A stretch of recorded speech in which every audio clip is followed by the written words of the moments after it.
रमजान का 15वां रोजा था। राशिदा ने जब अपनी रसोई के डिब्बों को खंगाला तो उनमें सिवाय खालीपन के कुछ ना मिला। 3 महीने पहले यूसुफ की फैक्ट्री बंद हुई थी। तब से घर का एक एक सामान बिक चुका था। राशिदा के कान के छोटे से झाले, पीतल के चंद बर्तन और यहाँ तक कि यूसुफ की पुरानी साइकिल भी अब कबाड़ वाले के पास जा चुकी थी।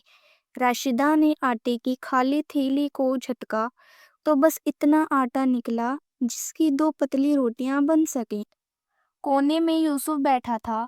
उसकी आंखों के नीचे काले घेरे साफ बता रहे थे कि वे कई रातों से सोया नहीं है। लेकिन परेशानी सिर्फ बेरोजगारी नहीं थी। उसी शाम जब आसमान में इफ्तारी का वक्त करीब आ रहा था, अचानक मौसम बदल गया। काली घटाएं छा गईं और जोरदार बारिश हो गई। राशिदा की उस छोटी सी किराए की कमरे की छत पुरानी थी। जगह जगह से पानी टपकने लगा। अमान और यूसुफ बर्तनों को उन जगहों पर रखने लगे जहां पानी गिर रहा था। लेकिन छत इतनी जर्रा थी कि पूरा कमरा जलमग्न होने लगा। फटी हुई चादर भी भीग गई। अब उनके पास बैठने की भी सूखी जगह नहीं बची थी। उसी वक्त मकान मालिक लाला अमरनाथ छाता लेकर आए और दरवाजे पर चिल्लाने लगे, यूसुफ, ये कमरा वैसे ही गिर रहा है, तुम लोग इसे और खराब कर रहे हो। कल सुबह तक अगर पिछला किराया और इस महीने का एडवांस नहीं मिला तो सामान बाहर फेंक दूंगा। मुझे दया नहीं, धंधा करना है। यूसुफ बारिश में ही बाहर निकला। उसने सोचा कि शायद कोई पुराना दोस्त मदद कर दे। वो अपने पुराने ठेकेदार के घर पहुंचा। बारिश में भीगा हुआ यूसुफ जब वहां पहुंचा तो ठेकेदार ने उसे अंदर बुलाना तो दूर, सीढ़ियों पर ही रोक दिया। साहब, बच्चे बहुत बीमार है, बस कुछ रुपये उधार दे दीजिए, काम मिलते ही लौटा दूंगा, यूसुफ ने हाथ जोड़कर कहा। ठेकेदार ने हंसते हुए कहा, यूसुफ, भीख मांगने का नया तरीका ढूंढा है क्या? जाओ यहाँ से, रोज तुम जैसे आते हैं। यूसुफ का सिर शर्म से झुक गया। एक ईमानदार मजदूर के लिए भिखारी शब्द किसी जहर से कम नहीं था। वो खाली हाथ, भीगा हुआ और अंदर से टूटा हुआ वापस घर लौटा। वो काली रात और आखिरी सजदा। रात को घर में ना बिजली थी, ना खाना। बारिश की वजह से कमरे में ठंड बढ़ गई थी। समीरा का बुखार और तेज हो गया।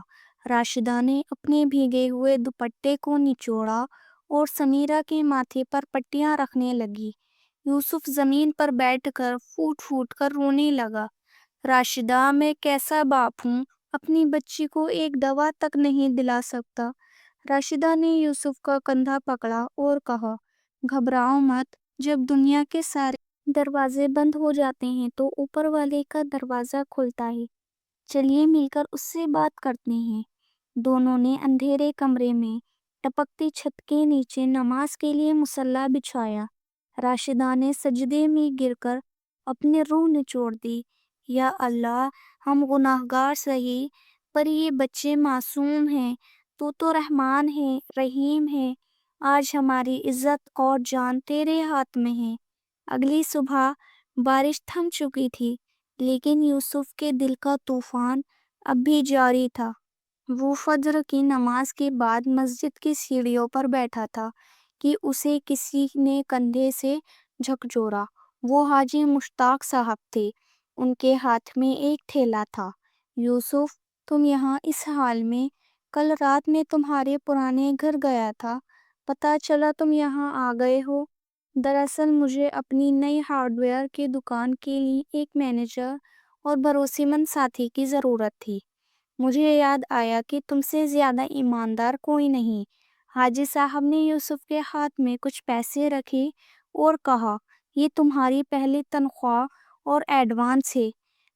काम कल से शुरू करना। अभी घर जाओ और इफ्तार की तैयारी करो। शाम को जब यूसुफ घर पहुंचा तो उसके साथ एक डॉक्टर भी था। समीरा को दवा दी गई। घर में आटे की नई थैली, दालें भी थीं।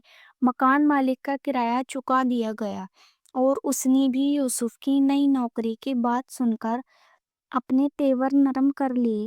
افطاری کے وقت جب دسترخوان پر کھجور اور تازہ پھل رکھے تو سمیرہ کے مسکراتے ہوئے ایک انگور اٹھایا اور کہا، امی آج کی افطاری بہت خوشگوار ہے۔ راشدہ کی آنکھوں میں خوشی کے آنسو تھے۔ اس نے آسمان کی طرف دیکھ کر کہا، یہ خوشبو برکت کی ہے بیٹا۔ اب اس سال جب انسان صبر کی آگ میں تپتا ہے تو خدا خود اس کے لیے راستہ بناتا ہے۔ اس دن یوسف اور راشدہ نے سیکھا کہ پریشانیاں کتنی بھی بڑی کیوں نہ ہوں، وہ اللہ کی رحمت سے بڑی نہیں ہو سکتی۔